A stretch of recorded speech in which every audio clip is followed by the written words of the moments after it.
This video will contain full spoilers for Xenoblade 1, 2, 3, and Future Redeemed. I still remember May 29th, 2020, 3 years ago today when, in full acknowledgement of the cliches, the release of Xenoblade Chronicles Definitive Edition changed my life forever. To this day, I have yet to find a piece of media that resonates with me on a level as deep as Xenoblade.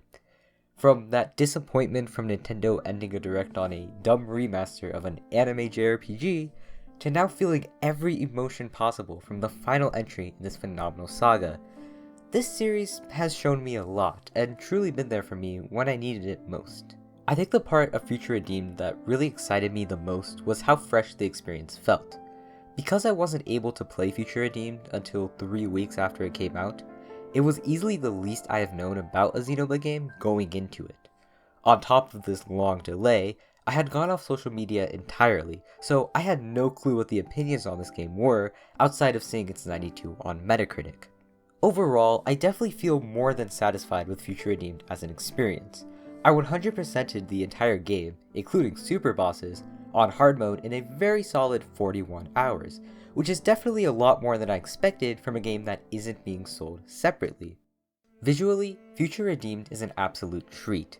I don't remember if Base Game 3 looked this good as well, but I was very impressed by a lot of the smaller visual aspects added here.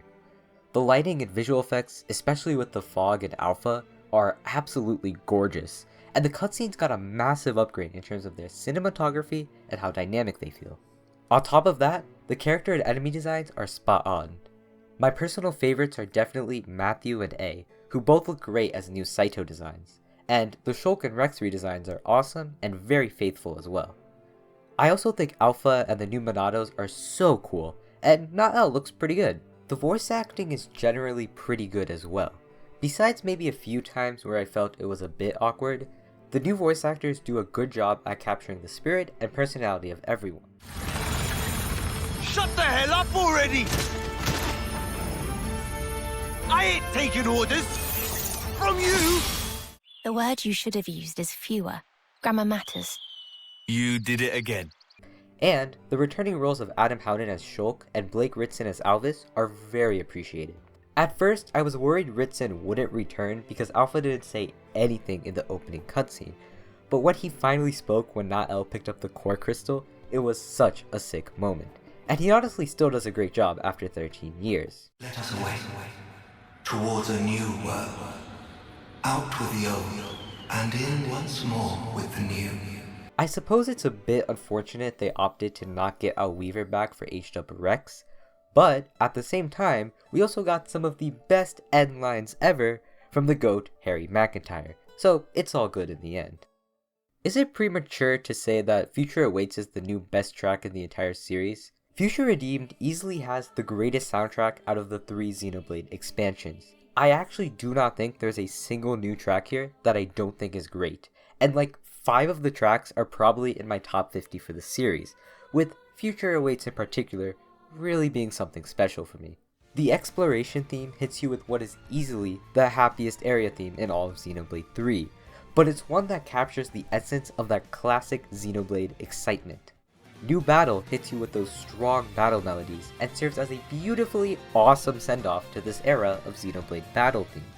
The final boss theme might actually overtake the original Zenza the Divine for the best in this series, and Future Awaits with the low whistle and Joanne Hogg and the lyrics and the... Actually, I'll save that one for another day. In general though, I feel like Future Redeemed's soundtrack is one of the elements that's being the least appreciated right now, because it's pretty much the last of this kind of Xenoblade soundtrack we'll get, with Ace, Kiyota, Hiramatsu, and Mitsuda all putting their heart and soul into a masterpiece of video game music. Whatever the next Xenoblade game will be, it certainly won't be in this style, and it certainly won't necessitate the same roster of incredible composers. So I really feel like everyone put in their all to create something that would really be special as a final send-off for these incredible soundtracks. Alright now, let's talk about the Monolith Soft world design of Future Redeemed, one of its biggest surprises. First of all, the entirety of the Cent Omnia region that comprises the game world is a Xenoblade X-like open world, with no loading screens. While it obviously isn't as large as any of the mainline Xenoblade games' worlds, It doesn't massively reuse any areas like Torna and Future Connected did, and the entire world as a whole is definitely larger than any individual region in Xenoblade 3. Of course, there is still asset reuse. Ragnos Desolation grabs a large chunk of the Bionis leg, Yesterdale is a complete copy-paste of Colony 9 from 1, and the final dungeon is just Prison Island again. But everything here is transformed enough to offer both the feeling of a new world to explore and a lot of strong thematic connections between the original games and 3.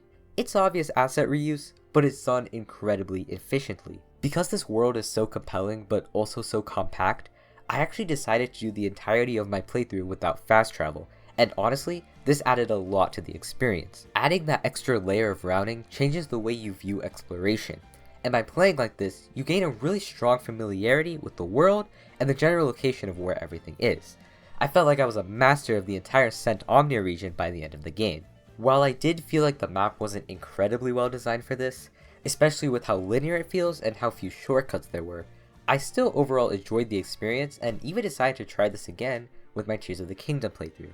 Additionally, the affinity goal system is a pretty great way to make the exploration even better.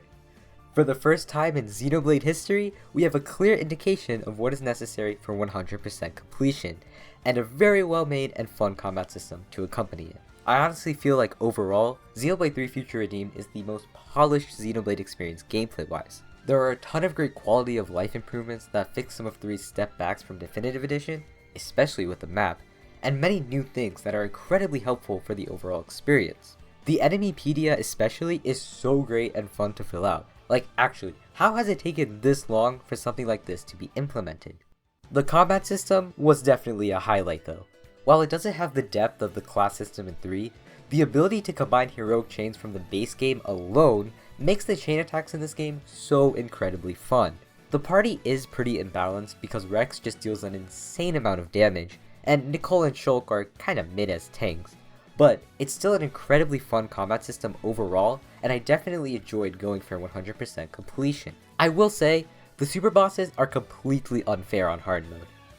Actually, just the slow and steadies are. Even on level 99, after having defeated every other super boss in the game, it still took so many attempts and so many hours to defeat these things. They have the most annoying AoE and healing effects, and they require very meticulous execution in order to actually defeat both of them at around the same time. And on top of that, you can't break them, so everything in the combat system based on the combos does nothing. It's pretty much just luck if you can actually defeat them. To try and make sure none of you struggle nearly as much as I did, here are my best tips if you want to try fighting it on hard. Pause the video if you would like to. The others are pretty great though. Gothard is fun to figure out because his defense stat is super high, but after you figure that out, it's just a log boss fight with a lot of health. Bioluminescent Bob, yes, that's the name, was definitely one of the most fair and tough challenges I've had in the series. But when you finally get the break and chain attack on him, it is so rewarding. Thunderfish Duna Roa is pretty annoying since it has a large sleep AoE and a ton of HP, but it's not that hard of a fight overall, it just requires a lot of chain attacks. The slow and steadies can go Burden Moritha for all I care, and Fog Dweller Abacy is a pretty fun send-off for the combat system as a whole, with a pretty decent challenge and a great opportunity to listen to New Battle in its entirety. Overall, going for all the super bosses was an incredibly challenging, frustrating, and rewarding experience. I know it's not for everyone, but if you haven't 100%ed a Xenoblade game before, I definitely recommend at least trying this one, as it's easily the most convenient experience while still providing a great challenge. The only real issue I have with the gameplay is something that's not really a big deal, but is still underwhelming, and that's the side quests. Now, truthfully, they are still pretty good, and I definitely take this game's side quests over the ones in 1 and 2. But after Torna, Future Connected, and especially Base Game 3 all had some really fun, solid, memorable side quests, Future Redeemed just feels kind of lacking in comparison.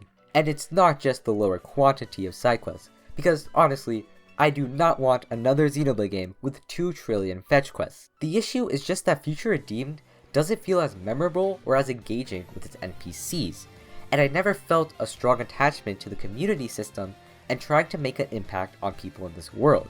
It just felt like checking boxes off of a list. The game definitely makes up for it with its polished gameplay, mostly new world, and deep main story, but it feels like really high quality side content was the price to pay for those elements to really be as good as they are. In the secret file Monado Archives, the comprehensive art book for the original Xenoblade Chronicles, the character sheet for Alvis has his gender listed as male. Question mark, question mark, question mark? This is the plot synopsis for Future Redeemed. Logos was the male persona, and Numa the female one. Ontos was meant to stand somewhere between, forming the Trinity processor. It all adds up to me. By far, Monolith Soft's biggest challenge with Future Redeemed was finding a way to effectively approach the many goals they had set up with 3. Not only did they have to meaningfully further Xenoblade 3's central thesis, which had already been very well developed throughout that game, but they had to make faithful, grown-up versions of old characters, answer some of the questions Xenoblade 3 left open, effectively end the entire Klaus saga, connect the 3 games thematically, and on top of all of that, deliver a story that's entertaining on its own. And for what it's worth, Monolith Soft did manage to successfully acknowledge all of these goals. But it all comes with a few missteps and a good bit of missed potential. I think the main fear that a lot of us had with this game was how well Shulk, Rex, and Alvis would be written, especially since it's been many years since Monolith Soft created them. Honestly, if they were just decent, it would feel underwhelming because these guys were just that good in their original games. Luckily, Monolith Soft approached these characters with a lot of care and did an excellent job capturing the most important aspects of their personalities, while also showing how many years it's been since those original adventures. Shulk is now more serious and wise, but his nerdy mechanic soul has not been lost whatsoever. Rex is also more wise and looks and sounds like a completely different character, but he still has that same optimistic heart to him, and he lets his youthful personality loose at times for some pretty fun moments. Honestly, Alvis could have had a little bit more screen time, but it's not really that big of a deal because his original personality was literally put into A, who was with your party the whole time. And on that note, I suppose we should talk about the new characters. I honestly love the Matthew and A dynamic, and honestly might consider them both to be some of my new favorites in the series. Matthew has this really great reckless personality, and while this whole saving the world plot is going on around him, he stays true to his simple goal, fulfilling his grandfather's wish by saving his sister. A, on the other hand, is very mysterious and very intertwined into the saving the world plot, and so they make a lot of careful decisions and constantly have to keep Matthew in check so he doesn't get himself killed. Nael is also a pretty strong highlight of the story for me. They develop her entirely through flashback cutscenes, but her motivations on working with Alpha are super strong, and the way she fits into the larger themes of the series, and of 3 in particular, is great. She holds this perspective on the world that isn't too dissimilar to Noah, but her reasoning is unrealistic and her approach would push her to end up making the same mistake that Klaus did in the original world. And also, the way she serves as a parallel to N in harnessing the raw emotions of grief over death to fuel immense physical strength, but also counters him by wishing for the destruction of the world rather than its preservation, is super well done. However, I really think that the other 4 founders are just there. Panacea and Linka, I suppose, are fine as they are, considering they're not party members, but Nicole and Glimmer definitely feel underdeveloped and have a lot of missed potential. Like, Glimmer, for instance, starts off with this pretty neat concept of being angry about not getting homecoming, but then she just joins your party anyway, and then eventually just says that she's gotten over it, with absolutely no development time in between. And Nicole just straight up doesn't do anything. Like, they set him up with this pretty cool idea of being a soldier in the system without a blade, and how he had to make it himself. But then after one cutscene where Matthew tells him that doesn't make him worse, he just gets over it and does nothing for the rest of the story. Don't get me wrong, I know it is hard to fit new characters into this short of a story, and the way the ending works implies that this is only the beginning of their adventure, with cool character development probably happening later in their life or something. But like, wouldn't it have been cool to see that character development? Wouldn't it have done so much for Xenoblade 3's world and the enjoyment of the original story for these characters to have been awesome, instead of just fine enough? I mean, these are the founders of the city. Many important characters in the base game, like Gondor, Monica, and Shania, are based upon their principles and ideas. Couldn't they have at least given us a little bit more? I will say though, Future Redeemed is still a very entertaining experience throughout, and that's for many, many reasons. While I'm not the biggest fan of how these 4 characters were written, their personalities are still very good, and the way they are used to make Shulk and Rex's characters even better, while further strengthening 3's themes of passing on a legacy, is great. The affinity scenes in particular are a great way to give callbacks to the original game's stories, and show how Shulk and Rex have still maintained a lot of their original personalities. And of course, all of the lore that is given through this game is so much fun.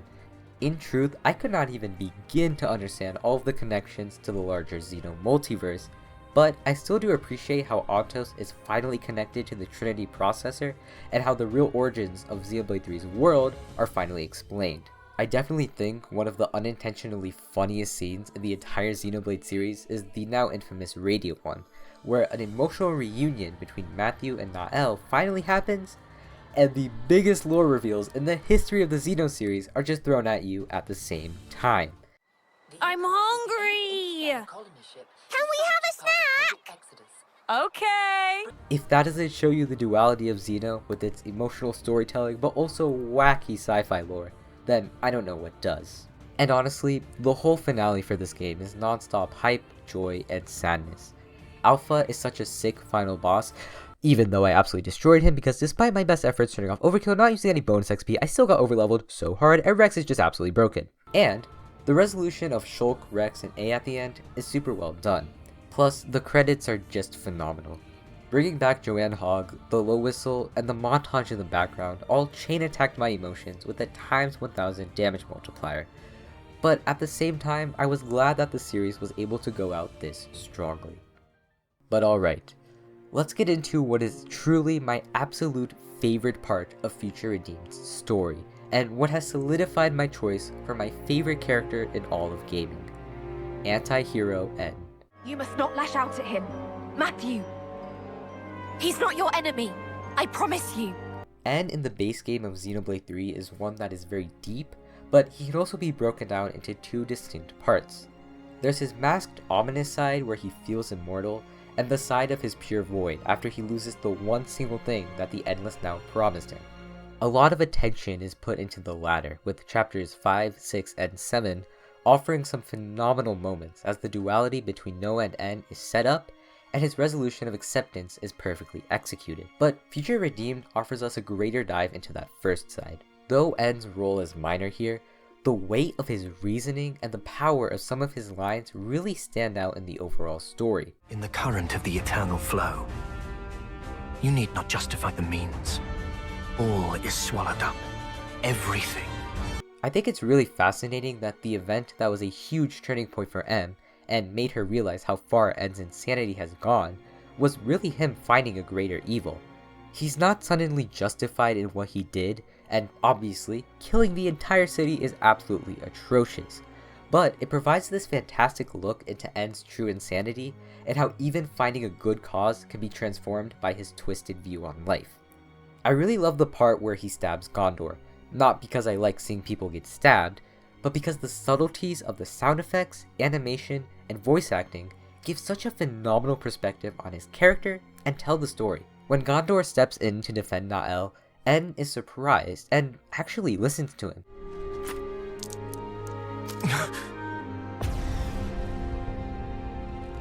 Niall she's your family.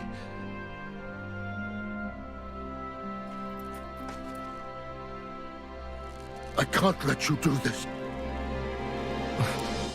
But when Gondor mentions Mio and when N says, You don't need to know. The burden is mine alone to bear. You can hear the pain in his performance, and if you listen closely, the sound of N further driving his blade in. It happens first with this moment, then when Gondor mentions Mio again, Mum wouldn't. and finally when Gondor says, This is the path I have chosen. with a close-up of N showing his face, his pure desire to kill. And finally, when it's all destroyed, the familiar shot of N, the void and emptiness in his face, and the horrified look on M are shown, as we realize we have finally seen the true context to this strong moment. Now you will continue to exist as Mobius. The same. as myself. My biggest question regarding En's character prior to Future Redeemed was what exactly happened to Gondor, and how did En just completely lose attachment to his child? Why was he so focused on just Mio? But now, I know, and I can't have asked for a better way to find out. And then that line at the end. Drive it in! Release the power of Ouroboros! For all the awful things that En has done, I completely forgot that it was ultimately him and Mio that got the closest to figuring it out at this point. While he would end up having to go against this same power in the future, for a moment, the feelings of the Ouroboros and Mobius came together towards a common goal. The same thing that would end up being the deciding factor for 3's ending, Noah and Mio's success, and NNM's beautiful closure. I mean, it's as Matthew says. Who knows? Maybe it'll even be you. Future Redeemed truly made me feel every possible emotion that I could possibly feel. Rex and Shulk gave me a familiar comfort, but Nicole, Glimmer, Panacea, and Linka showed that their life lives on. The ending made me sad, but it showed me how much the future holds. The super bosses were frustrating to fight, but they were rewarding when I finally triumphed. Matthew and A made me smile, and provided some new protagonists to define a great new story. And N made me devastated all over again, while reminding me that the future can be redeemed. It's sad that it's all over now, it's sad that the structure of Xenoblade has been laid to rest, and it's sad that there is truly nothing more to see for this phenomenal story that I have followed for all these years. But nonetheless, the flow of time moves on, and the future awaits.